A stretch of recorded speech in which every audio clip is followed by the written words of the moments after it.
बिस्मिल्लाहिर्रहमानिर्रहीम। Social media पर एक वाइट पेपर, नाम नहाद वाइट पेपर उसको कह लें या जो भी उसकी हैसियत है, वो बड़ा गर्दिश कर रहा है, जिसमें air chief marshal Zaheer Babar Sidhu की किरदार कुशी की गई है। उन पर करप्शन के इल्ज़ामात लगाए गए हैं। ये किसकी तरफ से लिखा गया है, किसकी तरफ से जारी किया गया है, इसके मुसन्नफ़ बताए जाते हैं। जो उस पर लिखा गया है, खामोश मुजाहिद, यानी जिस बंदे ने ये वाइट पेपर तैयार किया है वो अपने आप को सामने नहीं लाना चाहता, लेकिन जिस तरह से किरदार कुशी कर दी गई है, जिस तरह के इल्ज़ामात लगाए गए हैं, करप्शन के इल्ज़ामात, नेपोटिज़म के इल्ज़ामात और दीगर भी बहुत कुछ इसमें कहा गया है। इनकी कम्पिटेंसी पर भी सवालात उठाए गए हैं। कहा गया है कि सिफारिश के ज़रिए इनको एयर चीफ बनाया गया। इनकी एकेडमी में भी ऐसी कारकर्दगी नहीं थी और उसके बाद जब ये एयर चीफ बने हैं तो उसके बाद भी इनकी कोई ऐसी कारकर्दगी नहीं है। इस वाइट पेपर में ये भी कहा गया है कि ये तो सिर्फ मिराज उड़ाने वाले पायलट हैं, F-16 इनको उड़ाना ही नहीं आता, इसके बावजूद भी इनको एयर चीफ बना दिया गया है। मकासद क्या हो सकते हैं? ये एयर फोर्स के अंदर से किसी ने वाइट पेपर जारी किया है। जैसा कि कहा गया कि इस पर मुसन्नफ़ ने अपना नाम नहीं दिया। मेरा ख्याल है कि कोई भी ऐसी जुर्रत नहीं कर सकता। और फिर इनके बारे में जो कुछ कहा गया कि इनके पाकिस्तान से बाहर तुर्की में, यूएई में अकाउंट हैं और 75 मिलियन, 75 मिलियन डॉलर की करप्शन के भी इल्ज़ामात लगाए गए हैं। इनके घरों की बात की गई है कि इस्लामाबाद में इनके 3 घर हैं, कई प्लाट हैं जिन पर इन्होंने कब्ज़ा किया हुआ है। इसके अलावा भी बहुत कुछ कहा गया है, लेकिन उस बंदे की तरफ से ऐसी जुर्रत नहीं की गई जिसने ये वाइट पेपर जारी किया है। लेकिन इसमें किसी शक व शुबा की गुंजाइश नहीं रहती कि वाइट पेपर जिस भी शख्स की तरफ से तैयार किया गया है, 1 है या 2 है या 3 है, उनका तल्लुक़ पाकिस्तान एयर फोर्स से है और इनके वो शायद करीबी लोगों में भी शामिल हों जिस तरह के इल्ज़ामात लगाए गए हैं। तो इसकी वजह क्या हो सकती है? एक तो पाकिस्तान एयर फोर्स को बदनाम करना। ज़हीरुद्दीन सिद्धू साहब की तो बदनामी हो ही गई। पाकिस्तान एयर फोर्स को बदनाम करना भी ऐसे वाइट पेपर का मकसद हो सकता है। सिर्फ पाकिस्तान एयर फोर्स को नहीं बल्कि मुसल्लह अफवाज को भी, कि किस तरह के इसमें लोग मौजूद हैं, बड़े बड़े ओहदों पर बैठे हुए क्या कर रहे हैं, ये इसका मकसद हो सकता है। और ज़हीरुद्दीन बाबर सिद्धू साहब मार्च 2021 में एयर चीफ तैनात हुए थे। उनकी मुद्दत 2024 में मार्च में ख़त्म हो रही है और ये भी कहा जा रहा था कि शायद उनको एक्सटेंशन मिल जाए। तो क्या इनकी एक्सटेंशन का रास्ता रोकने के लिए ये सारे इल्ज़ामात लगाए गए हैं? बहरहाल भयानक किस्म के इल्ज़ामात है। एक लंबा चौड़ा ये वाइट पेपर है जिस पर मुसन्नफ़ का नाम नहीं है, बार बार हम आपको बता रहे हैं। तो ये सवाल भी उठता है कि क्या ये जाली वाइट पेपर है? इसके क्या मकासद हो सकते हैं, वो आपके सामने रख दिए हैं। तो हो सकता है कि अब तक मुतल्लिका अदारों की तरफ से खोज लगा लिया गया हो और जल्द बाकायदा तौर पर सदाकत और सच्चाई भी अवाम के, पाकिस्तानियों के, बल्कि ऐसी खबरों पर तो पूरी दुनिया की नज़र होती है, उसके सामने आ जाए। मौजूदा सूरत हाल में पाक फौज को, मुसल्लह अफवाज को बदनाम करने की एक तरह से मुहिम भी चल रही है और इस मुहिम में अंदरूनी हाथ होने के साथ साथ बैरूनी हाथ भी मुलव्वस है। हमारे अदारे बड़े ही तेज़ हैं, तरार हैं, काया हैं, चालाक हैं, होशियार हैं। तो इनकी तरफ से ऐसी मुहिमों की बेखुनी इंशाल्लाह होती रहेगी। अगली खबर की तरफ आ जाते हैं।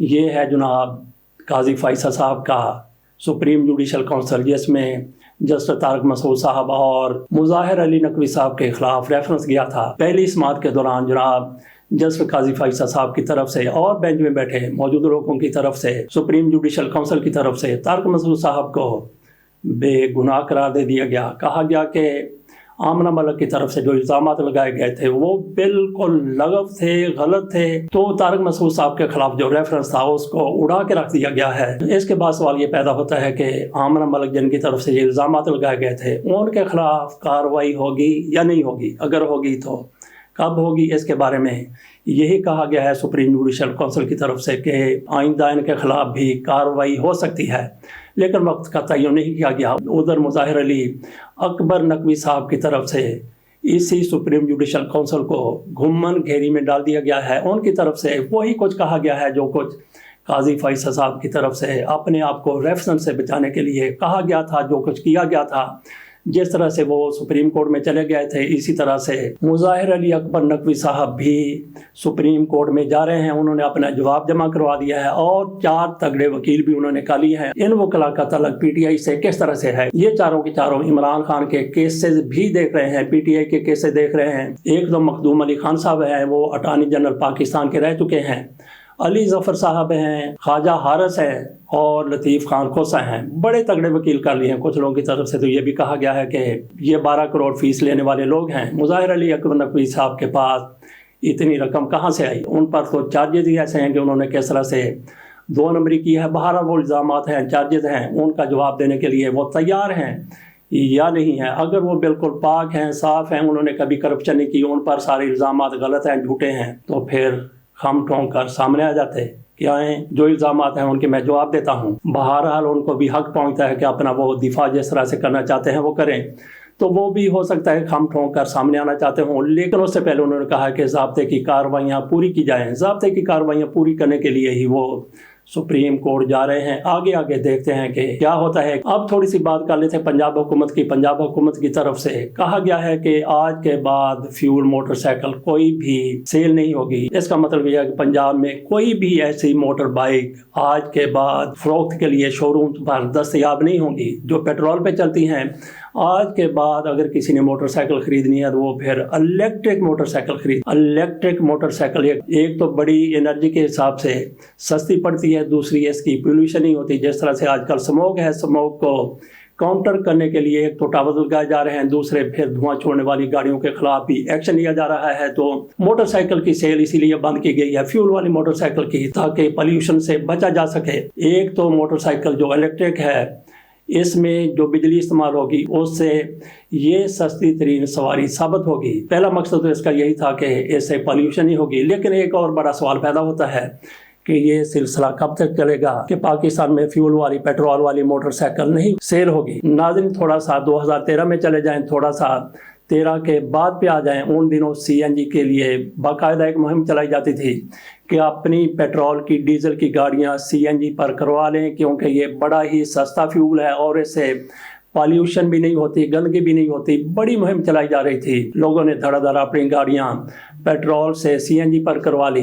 बड़ा कारोबार चला पीपल्स पार्टी की हुकूमत में 2008 से लेके 2013 तक। 2013 में मुस्लिम लीग नून की हुकूमत आ गई, तो इसकी तरफ से एक तरह से सीएनजी सेक्टर को बर्बाद करके रख दिया गया, बेड़ा गर्क करके रख दिया गया। सीएनजी सेक्टर को बिल्कुल ही पसे पर्दा डाल दिया गया। जिन लोगों ने करोड़ों अरबों रुपए लगाए थे सीएनजी सेक्टर पर, उनके पैसे डूब गए। लोग आज तक वो कारोबार करने वाले अपने पांव पर खड़े नहीं हो सके। तो कल अगर आपने यही कुछ करना है कि आज आप कह रहे हैं कि इलेक्ट्रिक बाइक्स ले लें, इनका भी अगर आपने यही हशर करना है जो सीएनजी का हुआ था, तो फिर अभी से इस पर आप नज़र षानी कर लीजिए। इसके साथ इजाज़त दीजिए। अल्लाह हाफ़िज़।